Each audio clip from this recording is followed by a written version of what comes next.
नमस्कार दोस्तों, आप सभी का स्वागत है हमारे YouTube channel VCS basic physics में। और आज के इस वीडियो में हम कक्षा 12 जो NCERT पाठ्य पुस्तक है उसका थर्ड चैप्टर विद्युत धारा को प्रारंभ करने जा रहे हैं। आज के इस वीडियो में आप देखेंगे विद्युत धारा के बारे में संपूर्ण जानकारी। देखिए दोस्तों, विद्युत धारा को इस वीडियो में हम परिभाषित करेंगे।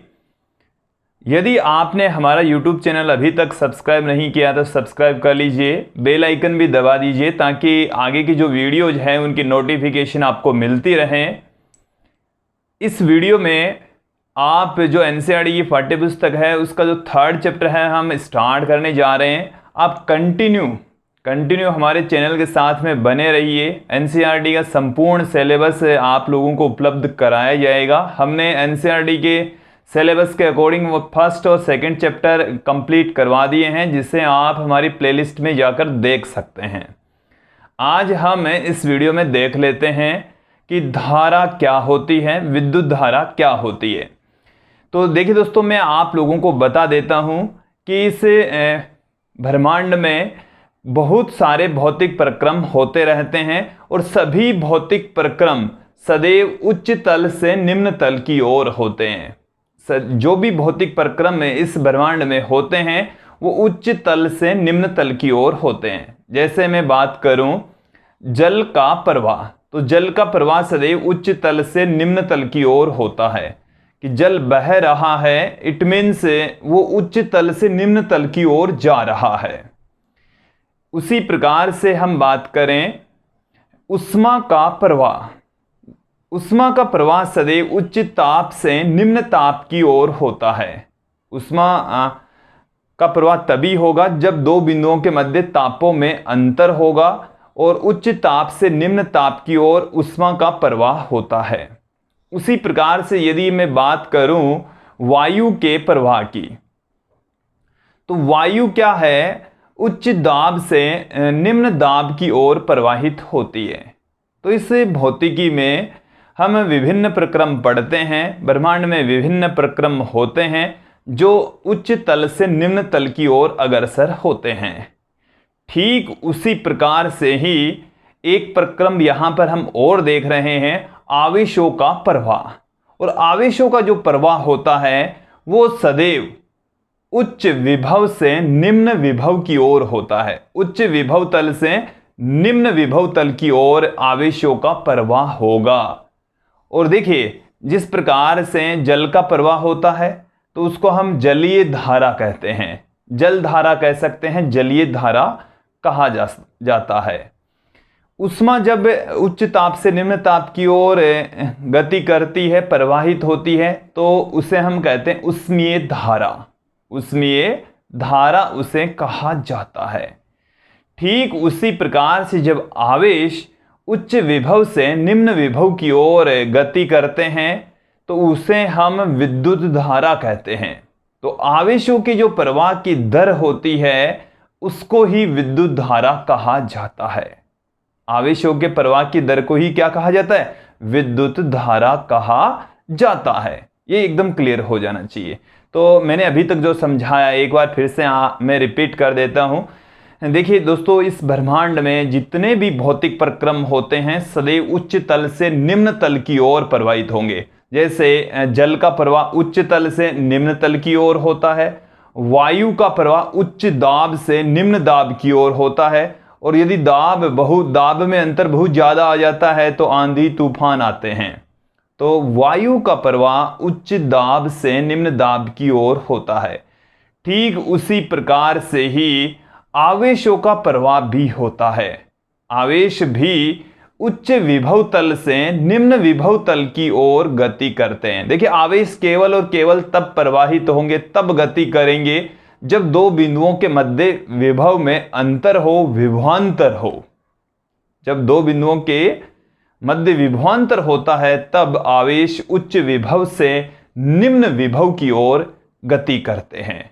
और आवेशों के प्रवाह की जो दर होती है उसी को ही हम विद्युत धारा कहते हैं, विद्युत धारा कहा जाता है। तो ये एकदम क्लियर हो जाना चाहिए कि विद्युत धारा क्या चीज है। विद्युत धारा का मतलब यह है कि आवेश गति करते हैं, आवेश प्रवाहित होते हैं।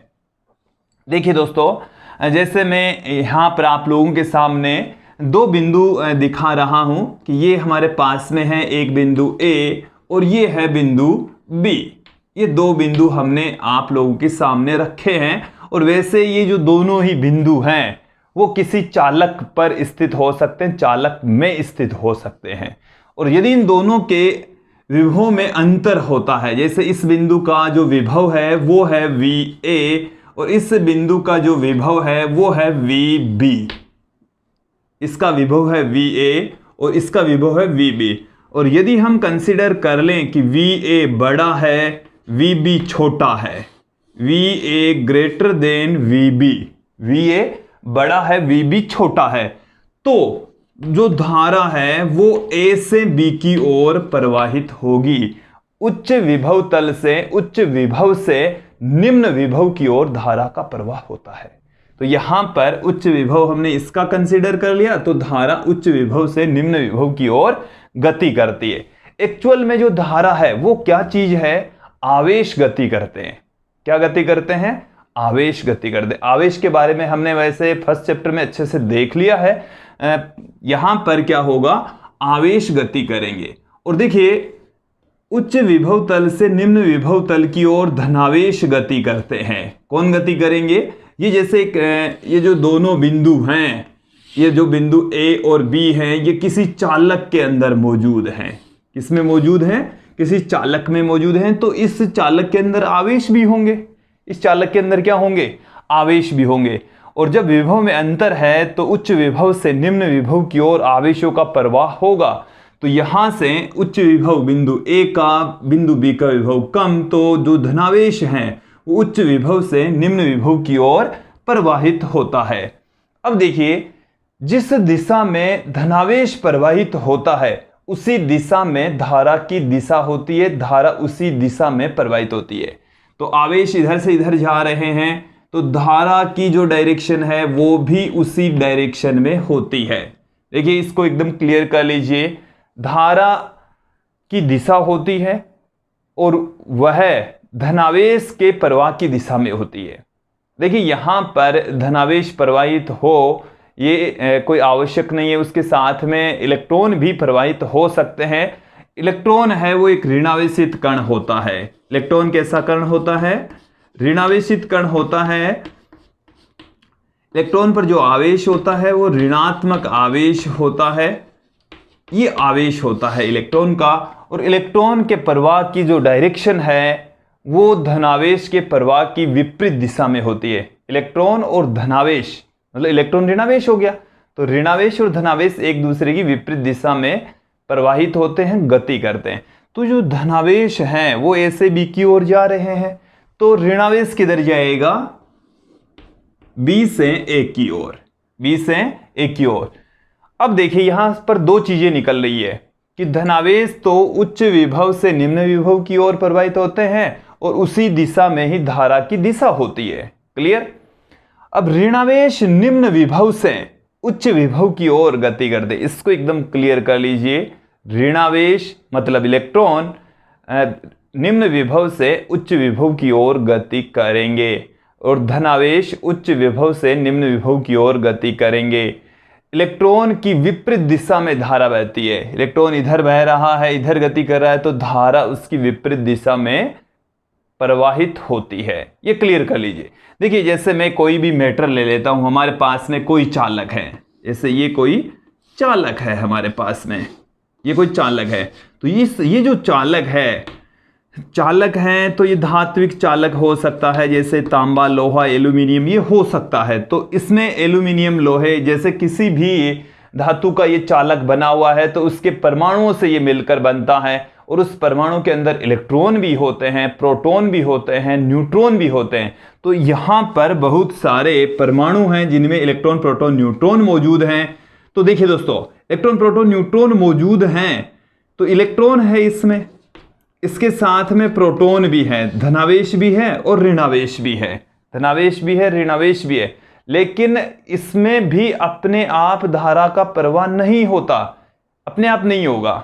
इस स्थिति के अंदर जब इसके सिरों पर कोई विभव में अंतर नहीं है तो उस कंडीशन में धारा प्रवाहित नहीं होती। हालांकि जो इलेक्ट्रॉन है वो इस पदार्थ के अंदर, इस चालक के अंदर यादृच्छिक गति करते हैं, टेढ़ी मेढ़ी गति करते हैं, बट धारा प्रवाहित नहीं होती।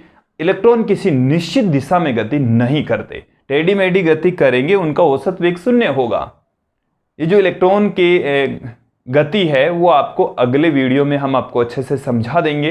इलेक्ट्रॉन जिस वेग से गति करते हैं उसको हम अपवन वेग कहते हैं, और अपवन वेग के बारे में अगले वीडियो में आप लोग देखने वाले हैं, समझने वाले हैं। क्लियर?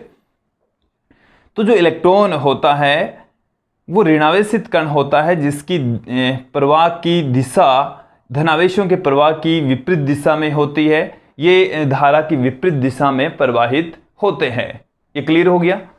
अब मैं यहाँ पर डेफिनेशन पुट कर देता हूँ धारा की, कि धारा क्या है। आवेशों के प्रवाह की दर ही धारा कहलाती है, या प्रति एकांक समय में किसी चालक के अनुप्रस्थ काट से प्रवाहित होने वाला आवेश विद्युत धारा कहलाता है। तो मैं यहां पर डेफिनेशन पुट कर रहा हूं विद्युत धारा की। तो देखिए क्या है, किसी चालक से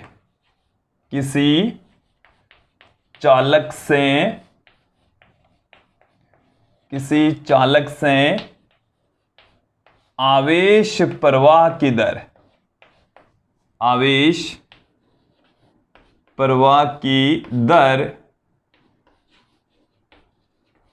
विद्युत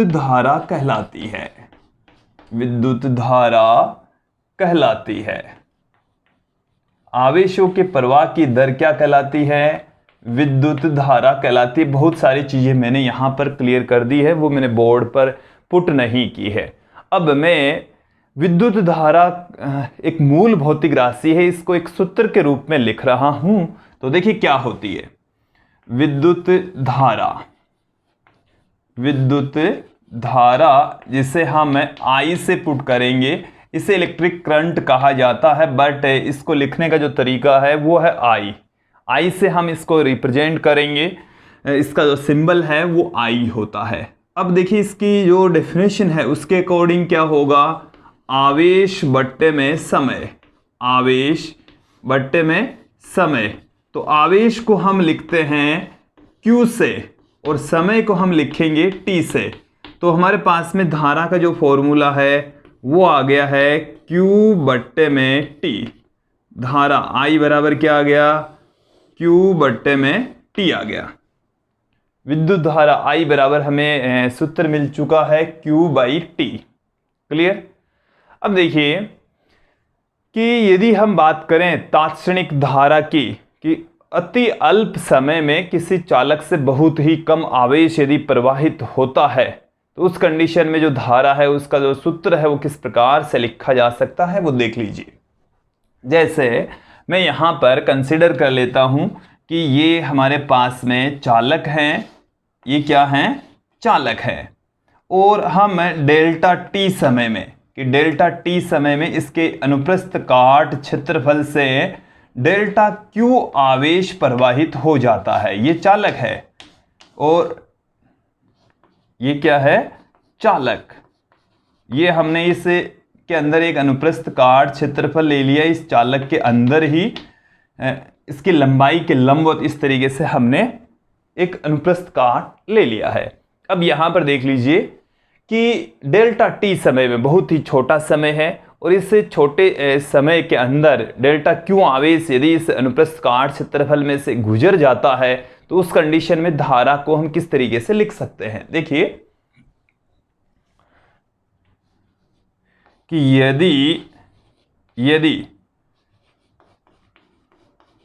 यदि चालक से डेल्टा टी समय में डेल्टा क्यू आवेश प्रवाहित होता है, डेल्टा टी समय में डेल्टा क्यू आवेश प्रवाहित हो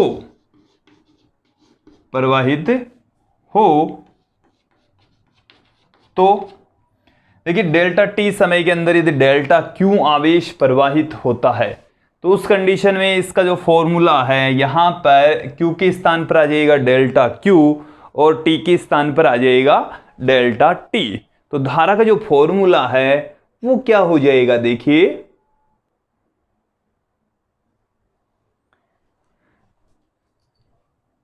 इसके अकॉर्डिंग ही हम यहां पर फॉर्मूला पुट कर देते हैं। आई बराबर हमारे पास में आ जाएगा डेल्टा क्यू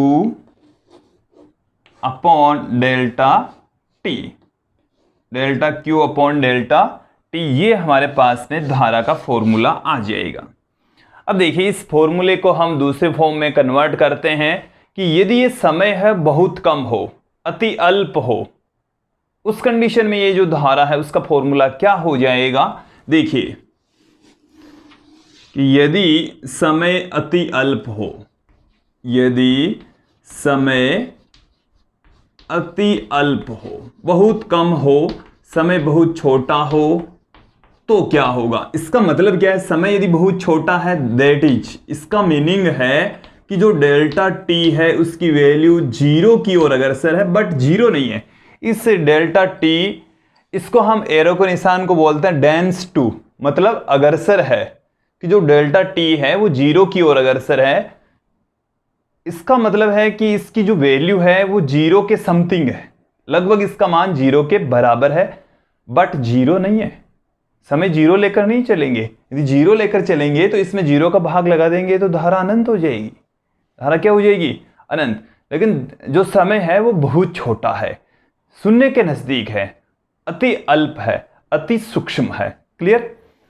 तो जब delta T tends to zero होता है तो जो धारा है उसे हम क्या लिख सकते हैं, हम यहां पर एक लिमिट लगा देते हैं कि जो डेल्टा टी है वो जीरो की ओर अग्रसर है, delta Q upon delta T, delta Q upon delta T. I equal to limit delta T tends to zero delta Q upon delta T, ये आ गया। और जब इस तरीके की स्थिति आती है तो इसको हम अवकलन की फॉर्म में पुट कर देते हैं। अवकलन हमें ये कहते हैं बट्टे वाली राशि है वो यदि बहुत छोटी होती है तो इसको हम अवकलन की फॉर्म में इस तरीके से लिख सकते हैं, ऊपर वाली राशि भी उसी के अकॉर्डिंग बहुत ही छोटी होगी। तो ये आ गया हमारे पास में धारा का सूत्र फॉर्मूला, I बराबर D Q upon D T. I बराबर क्या आ चुका है, D Q upon D T आ चुका है। तो I equal to D Q upon D T, तो ये है आवेशों के प्रवाह की दर। आवेशों के प्रवाह की दर धारा कहलाती है। इसका मतलब है आवेश प्रवाह की दर। डी बाई डी टी तो रिप्रेजेंट करता है दर को, समय के रेस्पेक्ट किसी राशि में परिवर्तन को बताता है। तो यहां पर क्यू है तो इसका मतलब है क्यू मतलब आवेश, तो आवेश प्रवाह की दर ही धारा कहलाती है। कई बार न्यूमेरिकल क्वेश्चन इस सूत्र पर आधारित पूछ लेते हैं कि किसी चालक से प्रवाहित होने वाला जो आवेश है वो समय पर इस तरीके से निर्भर करता है, कि समय पर इस तरीके से यदि डिपेंड करता है तो देखिए t बराबर 2 सेकंड पर, t बराबर 2 सेकंड पर धारा का मान क्या होगा। एक बार इस क्वेश्चन को फिर से सुन लीजिए कि किसी चालक से प्रवाहित होने वाला आवेश समय के रेस्पेक्ट इस तरीके से निर्भर करता है। उसकी जो वैल्यू होती है, उसका जो मान होता है वो 3t square plus 2t minus 6 होता है। तो t बराबर 2 सेकंड पर धारा का मान क्या होगा। तो यहां से ये फॉर्मूला अप्लाई कर दीजिए। I बराबर क्या आ जाएगा, D Q upon D T. Q की वैल्यू पुट कर दीजिए। क्यू का जब मान आप रख देंगे 3t square plus 2t minus 6, then यहां से 3 तो कांस्टेंट, t स्क्वायर का करोगे तो क्या आ जाएगा 2t, फिर 2 कांस्टेंट, t का करोगे तो क्या आ जाएगा 1, और 6 का हो जाएगा 0। 6 का क्या हो जाएगा 0 हो जाएगा। Then I equal to 3 into 2 कितना हो गया 6 हो गया, तो 60 प्लस 2, 60 प्लस 2 ये 0 है। क्लियर। हमें क्या करना है, t इक्वल टू 2 सेकेंड पर t बराबर क्या रख दीजिए 2 सेकंड रख दीजिए, t बराबर 2 सेकंड पर, 2 यहां पर रख दीजिए, तो धारा I बराबर क्या निकल कर आ गया है, 6 गुणा में 2 प्लस 2, 6 गुणा 2 कितना हुआ, 12, 12 प्लस 2 14 एम्पियर आ गया है। कितना आ गया है, 14 एम्पियर। तो किसी चालक से प्रवाहित होने वाला आवेश यदि समय पर डिपेंड करता है तो ये फॉर्मूला अप्लाई करेंगे, इस तरीके से हम धारा की वैल्यू फाइंड आउट कर लेंगे। अब यहां पर हम चर्चा करते हैं कि किसी चालक में से जो धारा है वो किस कोटि की प्रवाहित होती है, किस रेंज में प्रवाहित होती है। जैसे हमारे घरों में जितने भी उपकरण आते हैं उनमें जो धारा है वो लगभग 1 एम्पियर की प्रवाहित होती है, कि आधा एम्पियर 1 एम्पियर की विद्युत धारा हमारे घरेलू उपकरणों में प्रवाहित होती है। अब जैसे हमारी जो बॉडी है उसमें जो ब्लड है वो भी सर्कुलेट जब करता है तो धारा का प्रवाह होता है। जब ब्लड सर्कुलेशन बढ़ जाता है धारा भी बढ़ जाती है। जैसे गुस्से में हमारा मुंह लाल हो जाता है, क्योंकि ब्लड सर्कुलेशन तेज हो जाता है, धारा बढ़ जाती है।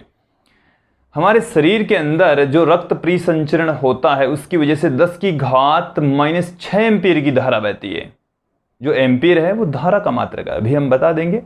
जो धारा है वो अलग अलग जगह पर, जैसे हमारे घरेलू जो उपकरण है उसमें लगभग 1 एम्पियर की, हमारे ब्लड में 10 की घात -6 एम्पियर की, और जो आकाशीय बिजली जब गिरती है तो उस स्थिति में 10 की घात 4 एम्पियर की कोटि की विद्युत धारा प्रवाहित होती है। बहुत ज्यादा धारा प्रवाहित होती है, 10 की घात 4 एम्पियर, 10 की घात 4 एम्पियर की विद्युत धारा का प्रवाह होता है।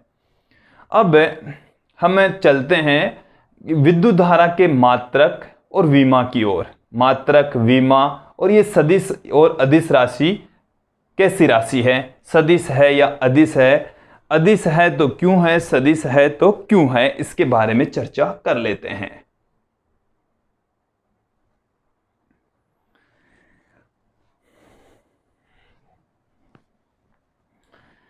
देखिए, जो विद्युत धारा है वो एक मूल भौतिक राशि है। इसका जो मात्रक होता है वो मूल मात्रक होता है। विद्युत धारा का मात्रक एम्पियर होता है। विद्युत धारा का मात्रक क्या है, एम्पियर। वैज्ञानिक के नाम पर रखा गया है, इसलिए इसको कैपिटल ए से रिप्रेजेंट करते हैं। देखिए क्या हुआ है, विद्युत धारा का मात्रक, विद्युत धारा का मात्रक, तो हमारे पास में जो विद्युत धारा है उसका फॉर्मूला आया है I बराबर Q/T। तो I का मात्रक क्या होगा, I का मात्रक बराबर होगा Q/T का मात्रक। Q का मात्रक होता है कूलाम और T यहां पर सेकंड, तो कूलाम प्रति सेकंड को ही हम एम्पियर कहेंगे। कूलाम प्रति सेकंड को ही क्या कहा जाएगा, एम्पियर कहा जाएगा। एम्पियर को कैपिटल ए से लिखेंगे। एम्पियर को किससे लिखा जाएगा, कैपिटल ए से लिखा जाता है। मूल भौतिक राशि है, इसका मात्रक एम्पियर होता है। क्लियर। इसकी विमा भी हम सीधे ही पुट कर देते हैं। विद्युत धारा की विमा, विद्युत धारा की विमा A1 से लिखी जाएगी। क्लियर। अब देखिए सबसे महत्वपूर्ण जो बात है वो यहां पर मैं पुट कर रहा हूं कि विद्युत धारा एक अदिश राशि होती है। विद्युत धारा एक अदिश राशि होती है। विद्युत धारा कैसी राशि है, एक अदिश भौतिक राशि है। अब देखिए हमने अभी यहां पर पढ़ा कि जो धारा है वो इलेक्ट्रॉन प्रवाह की विपरीत दिशा में या धनावेशों के प्रवाह की दिशा में बहती है। इसका मतलब धारा की दिशा होती है। धारा की क्या होती है, दिशा होती है, उसका परिमाण भी होता है।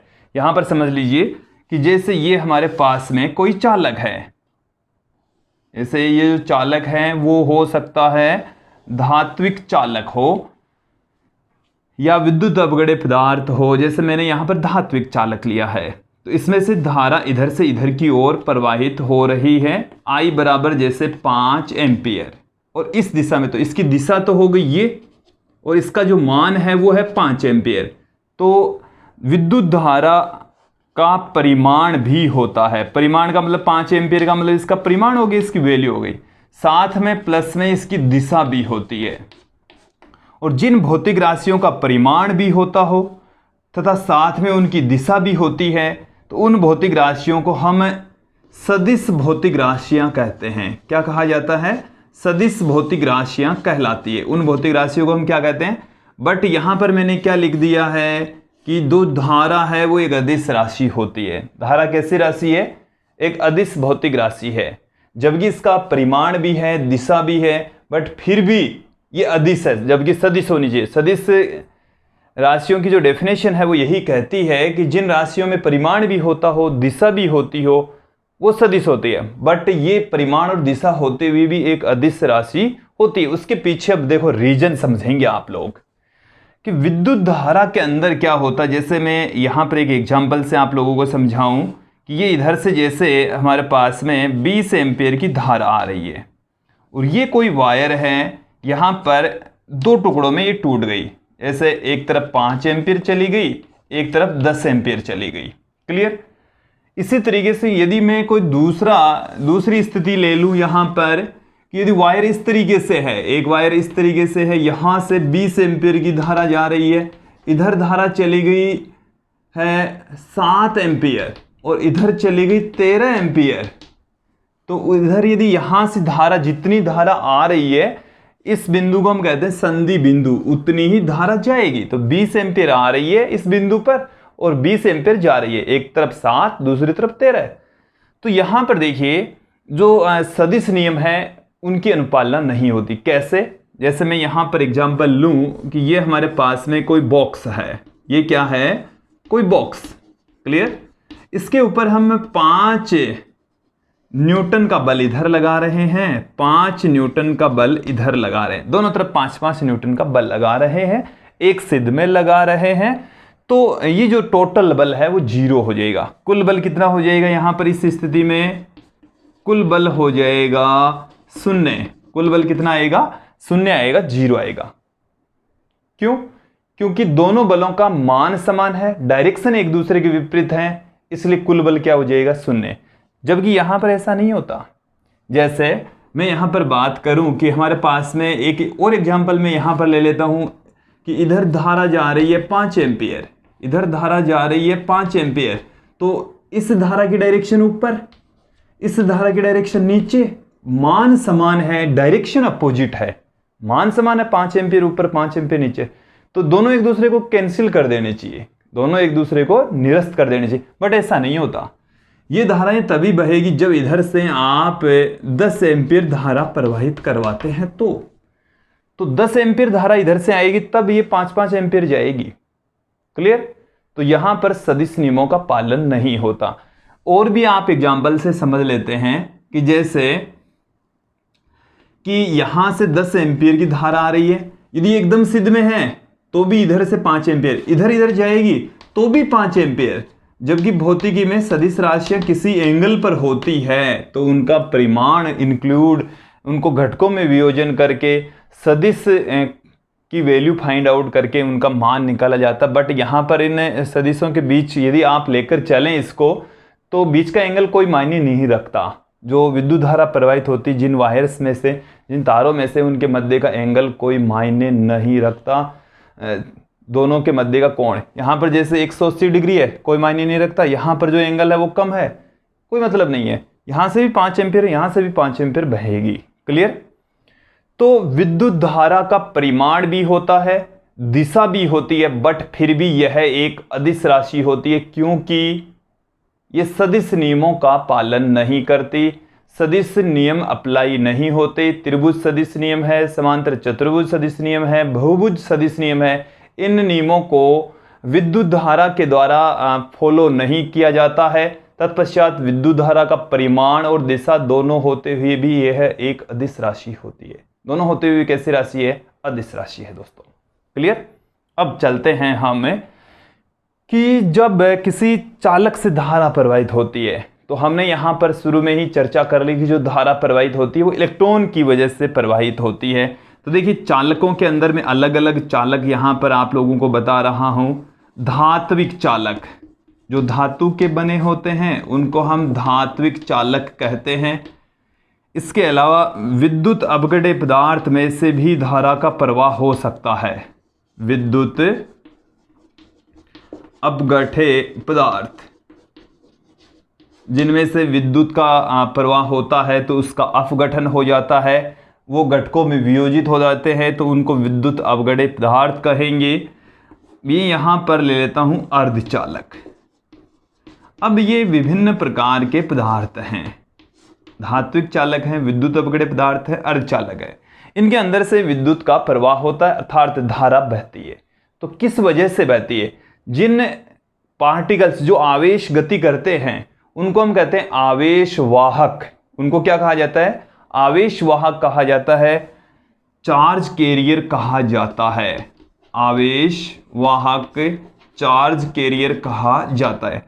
तो जो धात्विक चालक होते हैं उनके अंदर इलेक्ट्रॉन जो कि पदार्थ में स्वतंत्र रूप से विचरण करते हैं, उन इलेक्ट्रॉनों के कारण से, देखो इलेक्ट्रॉन तो सभी परमाणुओं में होते हैं लेकिन सबकी वजह से विद्युत का प्रवाह नहीं होता।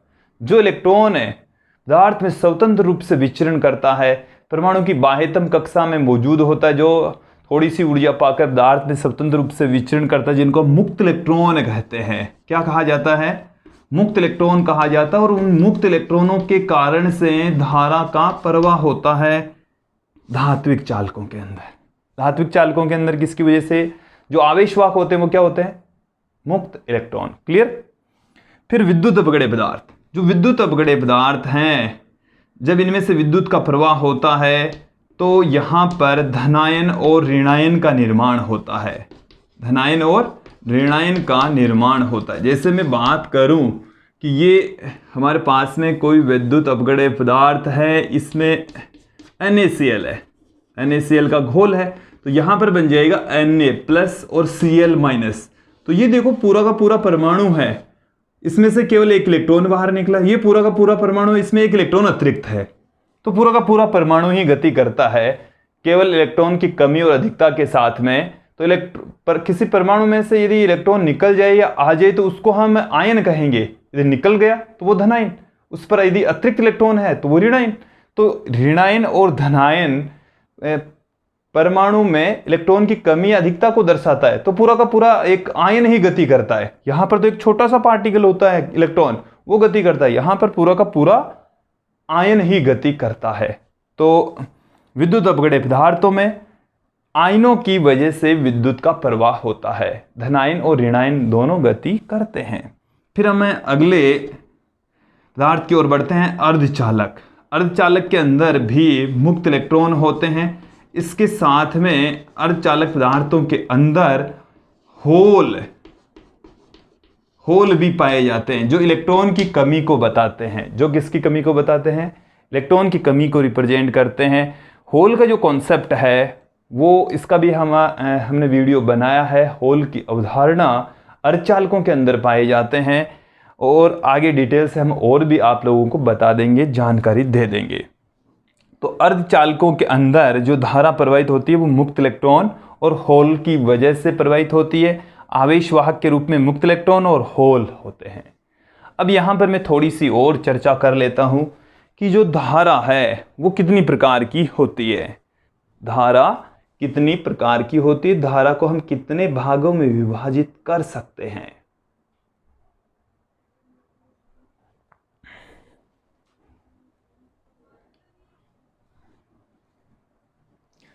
विद्युत धारा के प्रकार। देखिए दोस्तों, विद्युत धारा दो प्रकार की होती है। विद्युत धारा के प्रकार। विद्युत धारा कितनी प्रकार की होती है? दो प्रकार की होती है। कौन कौन से प्रकार हैं? पहला जो प्रकार है वो है दिष्ट धारा, डायरेक्ट करंट, और इसे हम शॉर्ट में डीसी कहेंगे। क्या कहा जाएगा? डीसी। देखिए दिष्ट धारा क्या है कि ऐसी विद्युत धारा जिसका जो मान है, जिसकी जो दिशा है वो समय के रेस्पेक्ट अपरिवर्तित रहे। ऐसी विद्युत धारा जिसकी दिशा समय के सापेक्ष अपरिवर्तित रहे तो उसको हम दिष्ट धारा कहते हैं। जैसे कि जिसका मान है जिसकी दिशा, जिसकी जो डायरेक्शन है, जिसकी डायरेक्शन दिशा अपरिवर्तित रहे, समय के रेस्पेक्ट जो डायरेक्शन है वो यदि अपरिवर्तित रहती है तो उस करंट को हम दिष्ट धारा कहते हैं। क्लियर? जैसे हमारे पास में ये कोई समय, इधर तो हमने लिया समय, इधर ले ली हमने धारा, इस तरीके से धारा का मान रहता है तो इसको हम दिष्ट धारा कहते हैं। देखो यहाँ पर ये तो है एक समान दिष्ट धारा, इसका मान समय के रेस्पेक्ट चेंज नहीं होता। एक धारा ऐसे भी हो सकती है, धारा ली है हमने इधर, इधर हमने लिया समय, धारा का मान दिशा तो चेंज नहीं हो रही लेकिन मान 0 से अधिकतम हुआ फिर 0 हो गया, फिर अधिकतम हुआ फिर 0 हो गया, फिर अधिकतम हुआ फिर 0 हो गया। इस तरीके से धारा का मान बदल रहा है। धारा का मान 0 से अधिकतम, फिर 0, फिर अधिकतम, फिर 0, बट दिशा चेंज नहीं हो रही तो ऐसी धारा को हम दिष्ट धारा कहते हैं। यह एक समान दिष्ट धारा, एक समान दिष्ट धारा जिसकी वैल्यू समय के रेस्पेक्ट नहीं बदल रही है वो एक समान, और जिसका मान समय के सापेक्ष इस तरीके से बदलता है, एक तरफ धारा दूसरी तरफ हमने ले लिया समय, तो उस धारा को हम असमान दिष्ट धारा कहेंगे। असमान दिष्ट धारा। धारा का जो दूसरा प्रकार है वो है प्रत्यावर्ती धारा। इसे अंग्रेजी में अल्टरनेटिंग करंट कहा जाता है। एसी से पुट करते हैं, शॉर्ट में क्या कहेंगे? एसी। देखिए दोस्तों, हमारे घरों में जो विद्युत धारा आ रही है वो है प्रत्यावर्ती धारा, और जितने भी मोस्टली जो उपकरण है, जैसे बल्ब है वो तो प्रत्यावर्ती धारा से चलता है, लेकिन जो आंतरिक भाग जो विद्युत उपकरण होते हैं, घरेलू विद्युत उपकरण होते हैं, वो सही तरीके से यूज में लंबे समय तक काम में आए, इसके लिए उनको दिष्ट धारा में प्रयुक्त करते हैं। तो कुछ उपकरण जो विद्युत धारा मतलब एसी से नहीं, अच्छे क्वालिटी से नहीं चल पाते, उनको दिष्ट धारा से चलाया जाता है। उस प्रत्यावर्ती धारा को दिष्ट धारा में कन्वर्ट करके फिर उन उपकरणों को यूज में हम लेते हैं। तो प्रत्यावर्ती धारा है क्या? ऐसी विद्युत धारा जिसका मान समय के रेस्पेक्ट आवर्ती रूप से बदले। इसका मान किस तरीके से बदलता है? आवर्ती रूप से, इसकी दिशा आवर्ती रूप से बदलती है। देखिए ऐसे, ये यहां पर हमने ले ली धारा, इधर हमने ले लिया समय, इधर हमने क्या ले लिया? समय ले लिया। इसका मान है पॉजिटिव नेगेटिव, पॉजिटिव नेगेटिव। यदि इस तरीके से चल रही है पॉजिटिव नेगेटिव एक समान रूप से, कि समय के रेस्पेक्ट यदि धारा का मान आवर्ती रूप से बदलता हो, धारा की दिशा यदि चेंज होती है, तो उस धारा को हम प्रत्यावर्ती धारा कहेंगे। प्रत्यावर्ती धारा भी अलग अलग प्रकार की है। यह है ज्यावक्रीय प्रत्यावर्ती धारा। इसी प्रकार से देखिए, यह है त्रिभुजाकार प्रत्यावर्ती धारा। एक तरफ धारा, दूसरी तरफ समय, पॉजिटिव नेगेटिव, पॉजिटिव नेगेटिव। यदि पॉजिटिव नेगेटिव चल रहा है, इट मीन्स वो कौन सी धारा है? प्रत्यावर्ती धारा है। कौन सी धारा है? प्रत्यावर्ती धारा है। देखिए दोस्तों, इस चैप्टर में हम केवल दिष्ट धारा के बारे में अध्ययन करेंगे, और हम प्रत्यावर्ती धारा के लिए अलग से एक चैप्टर में प्रत्यावर्ती धारा का संपूर्ण अध्ययन करने वाले हैं। तो दोस्तों, ये था आज का जो हमारा वीडियो, जो विद्युत धारा से संबंधित था, और मुझे उम्मीद है आप लोगों को ये वीडियो है वो अच्छे से समझ में आया होगा। आज के लिए इतना ही। धन्यवाद दोस्तों।